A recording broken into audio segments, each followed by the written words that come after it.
ಸ್ನೇಹಿತರೆ, ಎಲ್ಲರಿಗೂ ನಮಸ್ಕಾರ. ಗೃಹಲಕ್ಷ್ಮಿ ಮತ್ತೆ ಗೃಹ ಜ್ಯೋತಿ ಯೋಜನೆಯಲ್ಲಿ ಸರ್ಕಾರ ಒಂದು ದೊಡ್ಡ ಬದಲಾವಣೆಯನ್ನ ಮಾಡೋದಕ್ಕೆ ಮುಂದಾಗ್ತಾ ಇದೆ. ಗೃಹಲಕ್ಷ್ಮಿ ಯೋಜನೆ ಹಣ ನಿಂತು ಹೋಗುತ್ತಾ ಅನ್ನುವಂತಹ ಪ್ರಶ್ನೆ ಬರ್ತಾ ಇದೆ. ಗೃಹ ಜ್ಯೋತಿ ಯೋಜನೆಗೆ ಅಂದ್ರೆ ಉಚಿತ ವಿದ್ಯುತ್ ಯೋಜನೆಗೆ ಏನಾದ್ರೂ ಮತ್ತೆ ಅರ್ಜಿಯನ್ನ ಹಾಕ್ಬೇಕಾಗುತ್ತಾ ಅನ್ನುವಂತ ಪ್ರಶ್ನೆ ಕೂಡ ಬರ್ತಾ ಇದೆ. ಯಾಕೆ ಅಂದ್ರೆ ಸರ್ಕಾರ ಈಗ ಲಕ್ಷಾಂತರ ಜನರ ಪಟ್ಟಿಯನ್ನ ಮತ್ತೆ ಪರಿಶೀಲನೆ ಮಾಡ್ತಿದೆ ಅನ್ನೋ ಮಾಹಿತಿ ಈಗ ಬಂದಿರುವಂತದ್ದು. ಸೊ ಗೃಹಲಕ್ಷ್ಮಿ ಮತ್ತೆ ಗೃಹ ಜ್ಯೋತಿ ಯೋಜನೆಯ ಒಂದು ಫಲಾನುಭವಿಗಳ ಲಿಸ್ಟ್ ಏನಿದೆ ಅದನ್ನ ಮತ್ತೆ ಪರಿಶೀಲನೆ ಮಾಡ್ತಾ ಇದೆ ಅನ್ನುವಂತಹ ಮಾಹಿತಿ ಇದೆ. ಕೆಲವರ ಹೆಸರಿನಲ್ಲಿ ಬೇರೆ ಬೇರೆ ಜನ ಹಣವನ್ನು ಉಪಯೋಗ ಮಾಡ್ತಾ ಇದಾರಂತೆ. ಸತ್ತವರ ಹೆಸರಲ್ಲೂ ಕೂಡ ಸರ್ಕಾರದಿಂದ ಹಣ ಹೋಗ್ತಾ ಇದೆ. ಸೊ ಇದರಿಂದ ಸರ್ಕಾರಕ್ಕೆ ಬಹಳಷ್ಟು ಕೋಟಿ ನಷ್ಟ ಆಗ್ತಾ ಇದೆ ಅಂತ ಹೇಳ್ತಾ ಇದ್ದಾರೆ. ಸೊ ಹಾಗಾದ್ರೆ ಈಗ ಯಾರಿಗೆ ಯೋಜನೆ ಮುಂದುವರಿಯುತ್ತೆ, ಯಾರ ಹೆಸರು ಲಿಸ್ಟ್ನಿಂದ ತೆಗೆದು ಹಾಕಬಹುದು, ಯಾರಿಗೆ ಈ ಒಂದು ಯೋಜನೆಯ ಕೈ ತಪ್ಪಬಹುದು, ನೀವು ಇದರಿಂದ ಸೇಫ್ ಇದ್ದೀರಾ? ವಿಡಿಯೋವನ್ನ ಕೊನೆವರೆಗೂ ನೋಡಿ, ನಿಮ್ಗೆ ತುಂಬಾ ಇಂಪಾರ್ಟೆಂಟ್ ಆಗಿರುವಂತಹ ವಿಷಯಗಳನ್ನ ನಿಮ್ಗೆ ತಿಳಿಸ್ಕೊಡ್ತೀನಿ.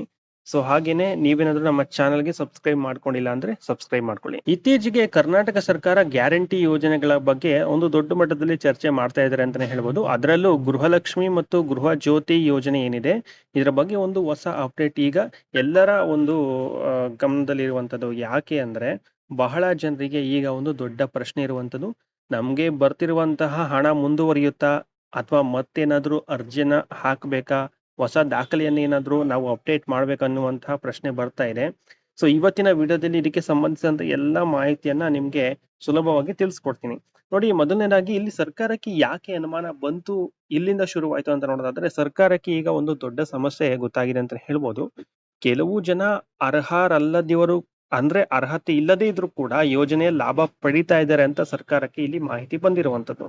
ಅರ್ಹರಲ್ಲದವರು ಗೃಹಲಕ್ಷ್ಮಿ ಯೋಜನೆ ಹಣ ಪಡಿತಿದ್ದಾರೆ, ಉಚಿತ ವಿದ್ಯುತ್ ಯೋಜನೆಯ ಸೌಲಭ್ಯವನ್ನು ಕೂಡ ಪಡಿತಿದ್ದಾರಂತೆ. ಕೆಲವರು ಬೇರೆಯವರ ಹೆಸರಿನಲ್ಲಿ ಕೂಡ ಲಾಭ ಪಡಿತಾ ಇದ್ದಾರೆ ಅಂತ ಸರ್ಕಾರಕ್ಕೆ ಮಾಹಿತಿ ಬಂದಿರುವಂತದ್ದು. ಸೊ ಇದನ್ನ ಕೇಳಿದ್ರೆ ಸಾಮಾನ್ಯ ಜನತೆಗೆ ಅಂದ್ರೆ ಫಲಾನುಭವಿಗಳಿಗೆ ಒಂದು ಪ್ರಶ್ನೆ ಬರೋದಂತೂ ಖಂಡಿತ ಅಂತಾನೆ ಹೇಳ್ಬೋದು. ಹಾಗಾದ್ರೆ ನಿಜವಾದ ಬಡವರಿಗೆ ಏನಾಗುತ್ತದೆ, ನಿಜವಾದ ಫಲಾನುಭವಿಗಳಿಗೆ ಏನಾಗುತ್ತೆ ಅನ್ನುವಂಥದ್ದು ಒಂದು ದೊಡ್ಡ ಪ್ರಶ್ನೆ ಅಂತ ಹೇಳ್ಬೋದು. ಅದೇ ಕಾರಣಕ್ಕೆ ಸರ್ಕಾರ ಈಗ ಒಂದು ದೊಡ್ಡ ಮಟ್ಟದಲ್ಲಿ ಪರಿಶೀಲನೆ ಮಾಡೋದಕ್ಕೆ ಶುರು ಮಾಡ್ತಾ ಇದೆ. ಮುಂದಿನ ದಿನಗಳಲ್ಲಿ ಇದು ಶುರು ಮಾಡ್ತಾರೆ ಅಂತಾನೆ ಹೇಳ್ಬೋದು. ಸರ್ಕಾರಕ್ಕೆ ಕೆಲವೊಂದು ರಿಪೋರ್ಟ್ ಶಾಕಿಂಗ್ ಅಂದ್ರೆ ಆಶ್ಚರ್ಯ ತಂದಿದೆ. ಯಾಕೆಂದ್ರೆ ಕೆಲವು ಫಲಾನುಭವಿಗಳು ಈಗ ಜೀವಂತವಾಗಿ ಇಲ್ವಂತೆ. ಅಂದ್ರೆ ಅವರು ಸತ್ತಿದ್ರು ಕೂಡ, ಅಂದ್ರೆ ಮರಣ ಹೊಂದಿದ್ರು ಕೂಡ ಅವರ ಹೆಸರಿನಲ್ಲಿ ಹಣ ಹೋಗ್ತಾ ಇದೆಯಂತೆ. ಆದರೆ ಅವರ ಹೆಸರಿನಲ್ಲಿ ಇನ್ನೂ ಹಣ ಹೋಗ್ತಾ ಇದೆಯಂತೆ. ಅಂದ್ರೆ ಯಾರೋ ಬೇರೆ ವ್ಯಕ್ತಿಗಳು ಆ ಒಂದು ಹಣವನ್ನ ಪಡಿತಿದ್ದಾರೆ ಅನ್ನುವಂತಹ ಒಂದು ರಿಪೋರ್ಟ್ ಬಂದಿದೆ. ಅಂದ್ರೆ ಸರ್ಕಾರಕ್ಕೆ ಒಂದು ಮಾಹಿತಿ ಬಂದಿದೆ. ಇದು ಮಾತ್ರ ಅಲ್ಲ, ಕೆಲವರು ಮೊಬೈಲ್ ನಂಬರ್ ಕೂಡ ಬದಲಾವಣೆ ಮಾಡ್ಕೊಂಡಿದ್ದಾರೆ. ಕೆಲವರ ಡಾಕ್ಯುಮೆಂಟ್ಸ್ ಕೂಡ ಮಿಸ್ ಮ್ಯಾಚ್ ಆಗ್ತಾ ಇದಾವೆ. ಇನ್ನು ಕೆಲವರ ಹೆಸರಿನಲ್ಲಿ ಡೂಪ್ಲಿಕೇಟ್ ರಿಜಿಸ್ಟ್ರೇಷನ್ ಆಗಿ ಸೊ ಅಂತವ್ರಿಗೂ ಕೂಡ ಹಣ ಹೋಗ್ತಾ ಇದೆ ಎನ್ನುವಂತಹ ಮಾಹಿತಿ ಇದೆ. ಸೊ ಇದರಿಂದ ಸರ್ಕಾರಕ್ಕೆ ತಿಂಗಳಿಗೆ ಏನಿಲ್ಲ ಅಂದ್ರೂ ಸುಮಾರು 100 ಕೋಟಿ 100 ಕೋಟಿ ರೂಪಾಯಿ ನಷ್ಟ ಆಗ್ತಾ ಇದೆ ಅಂತ ಇಲ್ಲಿ ಸರ್ಕಾರ ಇಲ್ಲಿ ಹೇಳ್ತಾ ಇರುವಂತದ್ದು. 100 ಕೋಟಿ ಅಂದ್ರೆ ಸಣ್ಣ ಹಣ ಅಲ್ಲ. ಸೊ ಅಷ್ಟು ಹಣ ನಿಜವಾದ ಫಲಾನುಭವಿಗಳಿಗೆ ಹೋಗ್ಬೇಕಿತ್ತು. ಆದ್ರೆ ಇಲ್ಲಿ 100 ಕೋಟಿ ಹಣ ನಮ್ಗೆ ನಷ್ಟ ಆಗ್ತಾ ಇದೆ ಅಂತ ಇಲ್ಲಿ ಸರ್ಕಾರ ಹೇಳ್ತಾ ಇರುವಂತದ್ದು. ಒಂದ್ ವೇಳೆ ಏನಾದ್ರೂ ಮುಂದಿನ ದಿನಗಳಲ್ಲಿ ಪರಿಶೀಲನೆ ಏನಾದ್ರೂ ಮಾಡೋದಕ್ಕೆ ಶುರು ಮಾಡಿದ್ರೆ ಸೊ ಫಲಾನುಭವಿಗಳ ಮೇಲೆ ಏನೆಲ್ಲ ಒಂದು ಎಫೆಕ್ಟ್ ಆಗುತ್ತೆ ಅಂತ ನೋಡಿದ್ರೆ, ಇದೀಗ ಸಾಮಾನ್ಯ ಜನರಲ್ಲಿ ಅಂದ್ರೆ ಫಲಾನುಭವಿಗಳಲ್ಲಿ ಒಂದು ಭಯ ಶುರುವಾಗಿದೆ ಅಂತಾನೆ ಹೇಳ್ಬೋದು. ಬಹಳ ಜನ ಕೇಳ್ತಾ ಇರೋದು ಏನಂದ್ರೆ, ನಮ್ಮ ಹೆಸರು ಕೂಡ ರಿಮೂವ್ ಆಗುತ್ತಾ ಅಥವಾ ಮತ್ತೆ ದಾಖಲೆಗಳನ್ನ ಕೊಡಬೇಕಾ, ಹಣ ಬರೋದು ನಿಂತೋಗುತ್ತೆ, ಇದೆಲ್ಲ ಡೌಟ್ಸ್ ಗಳು ಇರುವಂತದ್ದು. ಆದ್ರೆ ಇಲ್ಲಿ ಒಂದು ಮುಖ್ಯ ವಿಷಯ ಏನಂದ್ರೆ ಸರ್ಕಾರ ಹೇಳುತ್ತಿರುವಂತಹ ಒಂದು ಇಂಟೆನ್ಷನ್, ಒಂದು ಉದ್ದೇಶ ಏನು ಅಂದ್ರೆ ನಿಜವಾದ ಅರ್ಹರಿಗೆ ಮಾತ್ರ ಯೋಜನೆ ಸಿಗಬೇಕು ಅನ್ನುವಂಥದ್ದು. ಅಂದ್ರೆ ಜೆನ್ಯೂನ್ ಫಲಾನುಭವಿಗಳು, ನಿಜವಾದ ಫಲಾನುಭವಿಗಳಿಗೆ ತೊಂದರೆ ಆಗ್ಬಾರ್ದು ಅನ್ನೋ ಒಂದು ಮಾತು ಕೂಡ ಬರ್ತಿದೆ. ಅಂದ್ರೆ ನಿಜವಾದ ಫಲಾನುಭವಿಗಳಿಗೆ ಯಾವುದೇ ರೀತಿ ತೊಂದರೆ ಇಲ್ಲ, ಫೇಕ್ ಫಲಾನುಭವಿಗಳು ಏನಿರ್ತಾರೆ, ಫೇಕ್ ಬೆನಿಫಿಷಿಯರಿ ಏನಿರ್ತಾರೆ, ಸೊ ಅಂತವ್ರನ್ನ ನಾವು ಫಿಲ್ಟರ್ ಮಾಡ್ತೀವಿ, ಅಂದ್ರೆ ಪರಿಷ್ಕರಣೆ ಮಾಡ್ತೀವಿ ಅಂತ ಹೇಳ್ತಿದ್ದಾರೆ. ಸೊ ಅದರಿಂದ ಈಗ ಎಲ್ಲರೂ ತಮ್ಮ ದಾಖಲೆಗಳನ್ನ ಸರಿಯಾಗಿದೆಯಾ ಅಂತ ಪರಿಶೀಲನೆ ಮಾಡ್ಕೊಳ್ಳೋದು ತುಂಬಾ ಇಂಪಾರ್ಟೆಂಟ್. ಸೊ ನೀವು ನೋಡ್ತಿರುವಂತವ್ರು, ಸೊ ಯಾರಾದ್ರೂ ಕೂಡ ನಿಮ್ಮ ಒಂದು ಡಾಕ್ಯುಮೆಂಟ್ ಸರಿಯಾಗಿದೆಯಾ ಅನ್ನೋದನ್ನ ಚೆಕ್ ಮಾಡ್ಕೊಳ್ಳುವಂಥದ್ದು ತುಂಬಾ ಇಂಪಾರ್ಟೆಂಟ್ ಆಗುತ್ತೆ. ನಿಮಗೆ ಮುಂದೆ ಹೇಳ್ತೀನಿ ಏನೇನೆಲ್ಲ ಚೆಕ್ ಮಾಡ್ಕೋಬೇಕು ಅಂತ. ಇದ್ರ ಬಗ್ಗೆ ಡಿ ಕೆ ಶಿವಕುಮಾರ್ ಅವರು ಕೂಡ DCM ಆದಂತಹ DK ಶಿವಕುಮಾರ್ ಅವರು ಕೂಡ ಒಂದು ಸ್ಟೇಟ್ಮೆಂಟ್ ಅನ್ನ ಕೊಟ್ಟಿದ್ದಾರೆ. ಇದ್ರ ಬಗ್ಗೆ ವಿಷಯವನ್ನ ತಿಳಿಸ್ಕೊಟ್ಟಿದ್ದಾರೆ. ಏನೇನೆಲ್ಲ ಹೇಳಿದ್ದಾರೆ ಅಂದ್ರೆ, ಗ್ಯಾರಂಟಿ ಫಲಾನುಭವಿಗಳ ಪಟ್ಟಿಯನ್ನ ಪರಿಷ್ಕರಣೆ ಮಾಡುವಂತ ಅಗತ್ಯ ಇದೆ. ಇನ್ನೂ ಇದನ್ನ ಅಫಿಷಿಯಲ್ ಆಗಿ ಅನೌನ್ಸ್ ಮಾಡಿಲ್ಲ, ಪರಿಷ್ಕರಣೆ ಮಾಡಬೇಕು ಅಂತ. ಅದೇ ಪರಿಷ್ಕರಣೆ ಮಾಡಬೇಕು ಅಂತ ಇಲ್ಲಿ DK ಶಿವಕುಮಾರ್ ಅವರು ಹೇಳ್ತಿದ್ದಾರೆ. ಕೆಲವು ಫಲಾನುಭವಿಗಳು ಮೃತಪಟ್ಟಿದ್ದಾರೆ, ಅಂತರೂ ಕೂಡ ಹಣ ಹೋಗ್ತಾ ಇದೆ, ಅವರ ಹೆಸರಿನಲ್ಲಿ ಹಣ ದುರ್ಬಳಕೆ ಆಗ್ತಾ ಇದೆ. ಕೆಲವು ಕಡೆ ನೈಜ ಫಲಾನುಭವಿಗಳಿಗೆ ಯೋಜನೆ ತಲುಪ್ತಾ ಇಲ್ಲ. ಇಲ್ಲಿ ಮೊಬೈಲ್ ನಂಬರ್ ಕೂಡ ಚೇಂಜ್ ಆಗಿದೆ. ಪ್ರತಿ ತಾಲೂಕಿನಲ್ಲಿಯೂ ಕೂಡ ದಾಖಲೆ ಪರಿಶೀಲನೆ ಮಾಡುವಂತಹ ಬಗ್ಗೆ ನಾವು ಚರ್ಚೆ ಮಾಡ್ತಾ ಇದ್ದೀವಿ ಅನ್ನುವಂತಹ ಒಂದು ಸ್ಟೇಟ್ಮೆಂಟ್ ಅನ್ನ ಕೊಟ್ಟಿರುವಂತದ್ದು DCM ಆದಂತಹ DK ಶಿವಕುಮಾರ್ ಅವರು. ಇದರಿಂದ ಸರ್ಕಾರ ಈಗ ಸೀರಿಯಸ್ ಆಗಿ ಈ ವಿಷಯ ತೆಗೆದುಕೊಂಡಿದೆ ಅಂತಾನೆ ಹೇಳ್ಬೋದು. ಸೊ ಈಗ ಮೇನ್ ಪ್ರಶ್ನೆ, ಒಂದು ದೊಡ್ಡ ಪ್ರಶ್ನೆ ಏನು ಅಂದ್ರೆ, ಮತ್ತೆ ಅರ್ಜಿಯನ್ನ ಹಾಕ್ಬೇಕಾ, ಮತ್ತೆ ಅಪ್ಲೈ ಮಾಡ್ಬೇಕಾ, ಮತ್ತೆ ಡಾಕ್ಯುಮೆಂಟ್ಸ್ ಗಳನ್ನ ಕೊಡ್ಬೇಕಾ ಅನ್ನುವಂಥದ್ದು. ಸ್ನೇಹಿತರೆ, ಇಲ್ಲಿವರೆಗೂ ಬಂದಿರುವಂತಹ ಮಾಹಿತಿ ಪ್ರಕಾರ ಗೃಹಲಕ್ಷ್ಮಿ ಮತ್ತು ಗೃಹ ಜ್ಯೋತಿ ಯೋಜನೆಗಳಿಗೆ ಹೊಸದಾಗಿ ಅರ್ಜಿ ಪಡೆಯುವಂತಹ ಬಗ್ಗೆ ಸರ್ಕಾರದ ಮಟ್ಟದಲ್ಲಿ ಚರ್ಚೆ ನಡೀತಾ ಇದೆ ಅಷ್ಟೇ. ಓಕೆನಾ, ಚರ್ಚೆ ನಡೀತಾ ಇದೆ ಹೀಗೆ ಮಾಡ್ಬೇಕು ಅನ್ನುವಂಥದ್ದು.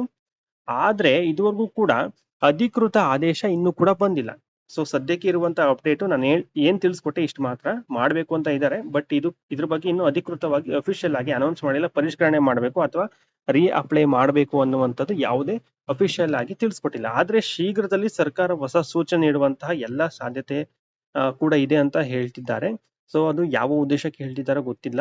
ಸೊ ನೋಡೋಣ ಮುಂದೆ ಏನಾಗುತ್ತೆ ಅನ್ನುವಂಥದ್ದು. ಒಂದ್ ವೇಳೆ ಏನಾದ್ರೂ ಸರ್ಕಾರ ಪರಿಶೀಲನೆಯನ್ನ ಮಾಡೋದಕ್ಕೆ ಮುಂದಾದ್ರೆ ಮುಂದಿನ ದಿನಗಳಲ್ಲಿ ಏನೇನೆಲ್ಲ ಮಾಡ್ತಾರೆ ಅಂತ ನೋಡೋದಾದ್ರೆ, ಮತ್ತೆ ದಾಖಲೆಗಳನ್ನ ಸಲ್ಲಿಕೆ ಮಾಡ್ಬೇಕಾಗುತ್ತೆ, ಅಂದ್ರೆ ಡಾಕ್ಯುಮೆಂಟ್ಸ್ ಗಳನ್ನ ಸಬ್ಮಿಟ್ ಮಾಡ್ಬೇಕಾಗುತ್ತೆ. ಆಧಾರ್ ವೆರಿಫಿಕೇಶನ್ ಕೂಡ ಆಗುತ್ತೆ, ಮೊಬೈಲ್ ನಂಬರ್ ಅಪ್ಡೇಟ್ ಕೂಡ ಮಾಡ್ಬೇಕಾಗುತ್ತೆ, ಮತ್ತೆ ಕುಟುಂಬದ ಮಾಹಿತಿ ಮತ್ತೆ ಪರಿಶೀಲನೆ ಕೂಡ ಆಗುತ್ತೆ. ಫ್ಯಾಮಿಲಿ ಬಗ್ಗೆ ಎಲ್ಲಾನು ಕೂಡ ವೆರಿಫಿಕೇಶನ್ ಆಗುತ್ತೆ ಅಂತ ಹೇಳ್ಬೋದು. ಸೊ ಅದರಿಂದ ನೀವು ಫಲಾನುಭವಿಗಳು ಏನ್ ನೋಡ್ತಾ ಇದ್ರೆ ಈಗಲೇ ಎಲ್ಲರೂ ಕೂಡ ಅಲರ್ಟ್ ಆಗಿರೋದು ಕೂಡ ತುಂಬಾ ಇಂಪಾರ್ಟೆಂಟ್ ಆಗುತ್ತೆ. ಯಾಕೆಂದ್ರೆ ಮುಂದಿನ ದಿನಗಳಲ್ಲಿ ಒಂದು ಪರಿಶೀಲನೆ ಆದ್ರೂ ಆಗಬಹುದು, ಆಶ್ಚರ್ಯ ಏನು ಇಲ್ಲ. ಸೊ ಈಗ ಫಲಾನುಭವಿಗಳು ಏನ್ ಮಾಡ್ಬೇಕು ಅಂದ್ರೆ, ಸೊ ಈಗ ನಮ್ಮ ಹತ್ರ ನಾವು ಎಲ್ಲಾನು ಕೂಡ ನಮ್ಮ ಡಾಕ್ಯುಮೆಂಟ್ಸ್ ಕರೆಕ್ಟ್ ಆಗಿದೆ ಅಂತಂದ್ರೂ ಕೂಡ ನೀವು ಒಂದ್ಸಾರಿ ಚೆಕ್ ಮಾಡ್ಕೊಳ್ಳಿ. ಯಾಕಂದ್ರೆ ಮುಂದೆ ನಿಮ್ಗೆ ಪ್ರಾಬ್ಲಮ್ ಆಗ್ಬಾರ್ದು. ಈಗ ಫಲಾನುಭವಿಗಳು ಏನ್ ಮಾಡ್ಬೇಕು ಅಂತ ನಿಮ್ಗೆ ತಿಳಿಸ್ಕೊಡ್ತೀನಿ ನೋಡಿ. ನಿಮ್ಮ ಆಧಾರ್ ಕಾರ್ಡ್ ಡೀಟೇಲ್ ಸರಿಯಾಗಿದೆಯಾ ಅಂತ ಚೆಕ್ ಮಾಡಿ. ನಿಮ್ಮ ಒಂದು ಆಧಾರ್ ಕಾರ್ಡ್ ಅಲ್ಲಿ ಒಂದ್ ರೀತಿ ಹೆಸರಿರುತ್ತೆ, ರೇಷನ್ ಕಾರ್ಡ್ ಅಲ್ಲಿ ಒಂದ್ ರೀತಿ ಹೆಸರಿರುತ್ತೆ. ಸೊ ಆ ರೀತಿಯಾಗಿ ಏನಾದ್ರು ಇದ್ರೆ ಮೊದಲು ಅದನ್ನ ಕರೆಕ್ಷನ್ ಮಾಡಿಸ್ಕೊಳ್ಳಿ. ಮತ್ತೆ ಮೊಬೈಲ್ ನಂಬರ್ ಆಕ್ಟಿವ್ ಇದೆಯಾ ಅಂತ ಚೆಕ್ ಮಾಡ್ಕೊಳ್ಳಿ. ನಿಮ್ಮ ಒಂದು ಮೊಬೈಲ್ ನಂಬರ್ ಆಕ್ಟಿವ್ ಇದೆಯಾ ಅಂತ ಚೆಕ್ ಮಾಡಿ. ಬ್ಯಾಂಕ್ ಅಕೌಂಟ್ ಲಿಂಕ್ಡ್ ಇದೆಯಾ ಕನ್ಫರ್ಮ್ ಮಾಡಿ. ಅಂದ್ರೆ ನಿಮ್ಮ ಒಂದು ಆಧಾರ್ ಕಾರ್ಡ್ ಮತ್ತೆ ಬ್ಯಾಂಕ್ ಅಕೌಂಟ್ಗೆ ಲಿಂಕ್ ಆಗಿದೆಯಾ. ಸೊ ಲಿಂಕ್ ಆಗಿಲ್ಲ ಅಂದ್ರೆ ಲಿಂಕ್ ಮಾಡಿಸ್ಕೊಳ್ಳಿ. ಓಕೆನಾ, ಅದು ಕೂಡ ತುಂಬಾ ಇಂಪಾರ್ಟೆಂಟು. ನೀವು ಬ್ಯಾಂಕ್ ಅಕೌಂಟ್ ಮತ್ತೆ ನಿಮ್ಮ ಒಂದು ಆಧಾರ್ ಕಾರ್ಡ್ ಲಿಂಕ್ ಮಾಡುವಂಥದ್ದು. ರೇಷನ್ ಕಾರ್ಡ್ ಮಾಹಿತಿ ಸರಿಯಾಗಿದೆಯಾ ಅಂತ ಪರಿಶೀಲನೆ ಮಾಡಿ. ರೇಷನ್ ಕಾರ್ಡು, ಆಧಾರ್ ಕಾರ್ಡು ಮತ್ತೆ ಬ್ಯಾಂಕ್ ಅಕೌಂಟ್ ಅಲ್ಲಿ ಒಂದೇ ರೀತಿಯಾದಂತ ಹೆಸರು ಇರಬೇಕು. ಒಂದು ಸಣ್ಣ ಸ್ಪೆಲ್ಲಿಂಗ್ ಮಿಸ್ಟೇಕ್ ಹೋದ್ರೂ ಕೂಡ ನಿಮ್ಗೆ ಹಣ ಬರೋದು ಕೈ ತಪ್ಪುವಂತ ಸಾಧ್ಯತೆ ಇರುತ್ತೆ. ಸೊ ಓಕೆನಾ, ಸೊ ಹಾಗಾಗಿ ಎಲ್ಲಾನು ಕೂಡ ಚೆಕ್ ಮಾಡ್ಕೊಳ್ಳಿ. ಸೊ ಇಷ್ಟನ್ನ ಚೆಕ್ ಮಾಡಿ ಮುಂದಿನ ದಿನಗಳಲ್ಲಿ ಇದ್ರ ಬಗ್ಗೆ ಏನು ಹೆಚ್ಚಿನ ಅಪ್ಡೇಟ್ ಇದ್ರೆ ಖಂಡಿತವಾಗ್ಲೂ ನಿಮ್ಗೆ ತಿಳಿಸ್ಕೊಡ್ತೀನಿ. ಇಲ್ಲಿ ಮತ್ತೊಂದು ಮುಖ್ಯವಾಗಿ ಏನಂದ್ರೆ, ಯಾರಾದ್ರೂ ಹಣ ಕೊಡಿ ಹೆಸರನ್ನ ಉಳಿಸ್ತೀವಿ, ಲಿಸ್ಟ್ ಇಂದ ಉಳಿಸ್ತೀವಿ, ಅಥವಾ ನಿಮ್ಗೆ ಹಣ ಕಂಟಿನ್ಯೂಸ್ ಆಗಿ ಬರ್ತಾ ಇರಬೇಕು ಅಂದ್ರೆ ನಮ್ಗೆ ದುಡ್ಡು ಕೊಡಿ, ನಾವು ಅದನ್ನ ಸರಿ ಮಾಡ್ತೀವಿ, ಅಥವಾ ಲಿಸ್ಟ್ ಅಲ್ಲಿ ನಿಮ್ಮ ಹೆಸರು ಉಳಿಬೇಕು ಅಂದ್ರೆ ದುಡ್ಡು ಕೊಡಿ ಅಂತ ಯಾರಾದ್ರೂ ಕೇಳ್ತಿದ್ರೆ ದಯವಿಟ್ಟು ಕೊಡೋದಕ್ಕೆ ಹೋಗ್ಬೇಡಿ. ಯಾರು ಕೂಡ ಮೋಸ ಹೋಗೋದಕ್ಕೆ ಹೋಗ್ಬೇಡಿ. ಸೊ ಏನಾದ್ರೂ ಅಫಿಷಿಯಲ್ ಏನಾದ್ರೂ ಬಂದ್ರೆ ಖಂಡಿತವಾಗ್ಲೂ ನಾನು ನಿಮ್ಗೆ ತಿಳಿಸ್ಕೊಡ್ತೀನಿ. ಸೊ ಇಲ್ಲಿ ಕೊನೆಯದಾಗಿ ಗೃಹಲಕ್ಷ್ಮಿ ಮತ್ತು ಗೃಹ ಜ್ಯೋತಿ ಯೋಜನೆಗಳಲ್ಲಿ ಸರ್ಕಾರ ದೊಡ್ಡ ಮಟ್ಟ ಪರಿಶೀಲನೆ ಮಾಡೋದಕ್ಕೆ ಮುಂದಾಗಿದೆ. ಮುಂದಿನ ದಿನಗಳಲ್ಲಿ ತಿಳಿಸ್ಕೊಡ್ತೀನಿ ಏನಾದ್ರು ಪರಿಶೀಲನೆ ಮಾಡೋದಕ್ಕೆ ಮುಂದಾಗ್ತಾರೆ ಇಲ್ವಾ ಅನ್ನುವಂಥದ್ದು. ಸೊ ಮುಂದಿನ ದಿನಗಳಲ್ಲಿ ಏನಾದ್ರು ಆದ್ರೆ ಹೊಸ ವೆರಿಫಿಕೇಶನ್ ಆಗ್ಬೋದು, ದಾಖಲೆಗಳ ಪರಿಶೀಲನೆ ಆಗ್ಬೋದು, ಅಂದ್ರೆ ಡಾಕ್ಯುಮೆಂಟ್ ವೆರಿಫಿಕೇಶನ್ ಆಗ್ಬೋದು, ಮತ್ತೆ ಅಪ್ಲೈ ಮಾಡೋದಕ್ಕೂ ಕೂಡ ಸೂಚನೆಯನ್ನು ಕೊಡ್ಬೋದು. ಸೊ ಇದು ಆಗ್ಬೋದಾದಂತ ಸಾಧ್ಯತೆ ಇದೆ. ಆದ್ರೆ ಇನ್ನೂ ಅಧಿಕೃತ ಆದೇಶ ಬಂದಿಲ್ಲ ಅನ್ನುವಂಥದ್ದು ನಿಮ್ಮ ಒಂದು ಮೈಂಡ್ ಅಲ್ಲಿ ಇರ್ಬೇಕು. ಸೊ ಈಗ ಇದ್ರ ಬಗ್ಗೆ ನಿಮ್ಮ ಅಭಿಪ್ರಾಯ ಏನು? ಸರ್ಕಾರ ಮಾಡ್ತಿರುವಂತದ್ದು ಸರಿನಾ? ಸರ್ಕಾರದ ಈ ಕ್ರಮ ತಗೊಳ್ತಾ ಇದಾರಲ್ಲ, ಇದು ಸರಿನಾ ತಪ್ಪಾ, ಅಥವಾ ಜನರಿಗೆ ತೊಂದರೆ ಆಗುತ್ತಾ?